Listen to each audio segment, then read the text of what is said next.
தமிழக வெற்றி கழகம் தனது தேர்தல் வாக்குறுதியில் விவசாயிகள் பெற்ற பயிர்க்கடன் உங்களுக்கு சிறு குறு விவசாயிகளுக்கு முழுமையாக தள்ளுபடி செய்வதாகவும் பெரு விவசாயிகளுக்கு 50% தள்ளுபடி செய்யும் தேர்தல் வாக்குறுதியில் இன்றைய முதலமைச்சர் மாண்புமிகு ஜோசப் விஜய் அவர்கள் அன்றைய தலைவராக இருக்கிறப்ப தேர்தல் பிரச்சாரத்தில் தன்னுடைய அறிக்கையில் இது அறிக்கை கிடையாது, இது உத்தரவாதம். விவசாயிகளுடைய கஷ்டங்கள் எனக்கு எவ்வளோ கஷ்டங்கள் எனக்கு தெரியும், எனக்கு விவசாயம் தெரியாது, அவங்களுடைய கஷ்டங்கள் தெரியும்னு சொல்லி உத்தரவாதம் அறிவித்தார். ஆனால் தனது ஆட்சி பொறுப்பு ஏற்ற உடனே அவர்கள் 2 வாரம் இதை பற்றி எதுவுமே பேசவே கிடையாது.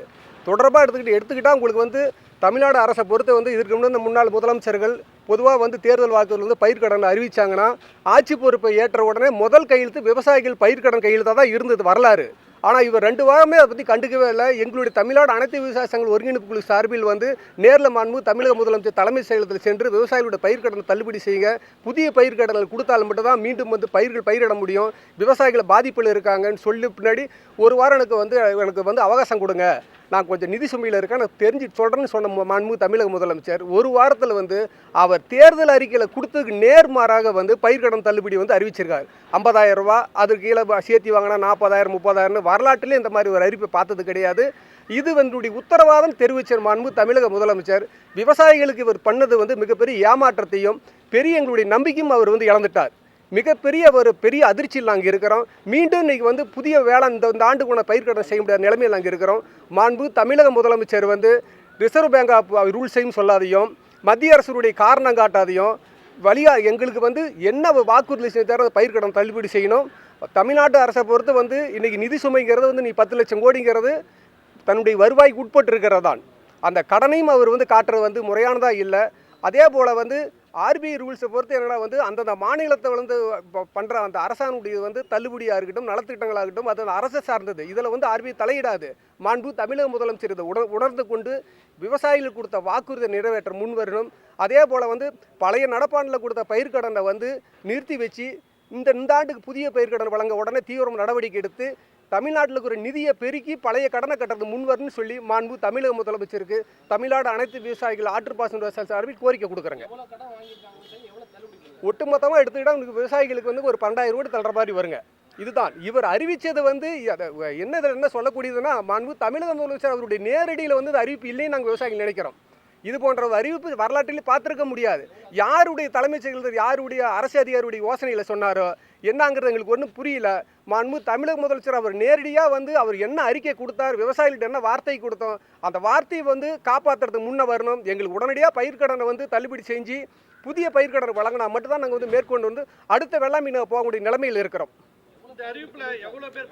இந்த அறிவிப்பில் ஒரு 6 லட்சம் மேல் பயனடைவாங்க. சுமார் ஒரு 12 கோடி ரூபாய்க்கு மேலே தள்ளுபடி வருங்க. இதற்கு முன்னே முதலமைச்சர்களாக எடுத்துகிட்டு 2006 இருக்கட்டும், 8 இருக்கட்டும், 11 இருக்கட்டும், உங்களுக்கு 7,000 கோடி 6,000 கோடி 11 கோடி தள்ளுபடி பண்ணிருக்காங்க. இவர் 2,000 கோடி தள்ளுபடி பண்ணிருக்கிறார். இது எங்கள் விவசாயிகள் எந்த பலனும் அடிக்காது. இது யார் இந்த ஐடியா கூட தெரியல. தமிழக முதலமைச்சர் அவர் தான் அவருடைய அறிக்கையை பார்த்துட்டு என்ன அறிவிச்சோமோ அந்த அறிவிக்கையை பார்த்துட்டு விவசாயிகளுக்கு உடனடியாக பயிர்க்கடன் தள்ளுபடி செஞ்சு புதிய பயிர்க்கடன் கலங்க வழிவகை கொடுக்கணும். மற்றும் ஏற்கனவே வாய்தா போனதில் 13% இருக்குது. அதை இன்னைக்கு கூட்டுறவு சங்கங்கள் நெருக்கடி கொடுக்குறாங்க. அதுக்கு உத்தரவிடணும் அன்பு தமிழக முதலமைச்சர் புதிய பயிர்க்கடன் வழங்க முன்வரும் சொல்லி கோரிக்கை வைக்கிறேங்க. நாங்கள் கடன் கொடுத்தா மட்டும்தான் நாங்கள் மாற்று வெள்ளாமை செய்ய முடியும். இதுவரையில் எதுவுமே நாங்கள் பண்ண முடியாது இருக்குது. இவருடைய அறிக்கையை நாங்கள் 20 நாள் பார்த்துட்டு எந்த அறிக்கையுமே வரல. அதிலே பெரிய அதிர்ச்சியில் இங்கே இருக்குது. தமிழ்நாடு முழுமே எல்லா விவசாயம் இதே நிலைமை தான். 2 கோடிக்கு மேலே விவசாயிகள் இருக்கிறாங்க. இன்றைக்கி 60 லட்சம் மேலே இவருக்கு ஓட்டு போட்டுருக்கிறோம். இவருடைய வார்த்தையை நம்பி தான் ஓட்டு போட்டோம். எப்படி என்னங்கிறது எங்களுக்கே ஒன்றும் புரியலைங்க. அவர் நேரடியாக கட்டுப்பாட்டில் தலைமைச் செயலகத்தில் தன்னுடைய என்ன வாக்குறுதின்னு பார்த்து அவர் உடனடியாக எங்களுக்கு உத்தரவு பிறப்பின்னு சொல்லி கோரிக்கை வைக்கிறாங்க. எந்த விவசாயமும் செய்ய முடியாதுங்க. இந்த அறிக்கை புதிய பயிர்க்கடன் கொடுக்கணும், பழைய பயிர்க்கடனை தள்ளுபடி செய்து புதிய பயிர்க்கடன் கொடுக்கறது முன் வந்தால் மட்டும்தான் மாற்று வேளாண்மை செய்ய முடியும். அது வரல எந்த விவசாயிகளும் எந்த வேலையுமே செய்ய முடியாது. இதுதான் இன்றைக்கி தமிழ்நாட்டுடைய நிலைமைகள். மீண்டும் முதலமைச்சர் நம்மளுடைய வருவாய்த்துறை அமைச்சர் அவர்களை பார்த்து போன வாரம் எங்களுடைய தமிழ்நாடு அனைத்து விவசாய சங்க சார்பில் கோரிக்கை கொடுத்துட்டு வந்திருக்கிறோம். பரிசீலனை செய்யணும்னு சொல்லியிருக்கிறாருங்க. அதனால் எங்களுக்கு நல்ல தீர்ப்பு வரும்னு சொல்லி எதிர்பார்த்துட்டு இருக்கோம். இந்த பயிர்க்கடன் தள்ளுபடியிலே குழப்பம் இருக்கிறதுனால அடுத்த சாகுபடி செய்ய முடியாது. கண்டிப்பாங்க. டெல்டால ஜூன் 12க்கு தண்ணீர் திறக்க முடியாது. ஜூன் 12 மேட்டூர் உங்களுக்கு ஒரு பாதிப்பு ஏற்படுது. அதனால என்ன மாதிரி பாதிப்பு?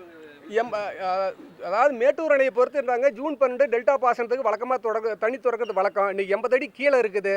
நமக்கு கர்நாடக அரசு கொடுக்க வேண்டிய தண்ணீரை வந்து மாண்புமிகு தமிழக முதலமைச்சர் வந்து அதற்குண்டான வந்து உங்களுக்கு உடனே அவருக்கு மத்திய அரசோட அழுத்தம் கொடுத்து கர்நாடக அரசுக்கிட்ட வந்து தண்ணி வாங்கி ஜூன் 2 மேட்டூர் அணை திறந்தால் மட்டும்தான் இன்னைக்கு டெல்டா பாசனம் குறுகி சாகுபடி வந்து இன்னைக்கு எல்லாம் செய்ய முடியும். இல்லைன்னா வந்து பாலைவனமாக மாறிடும்.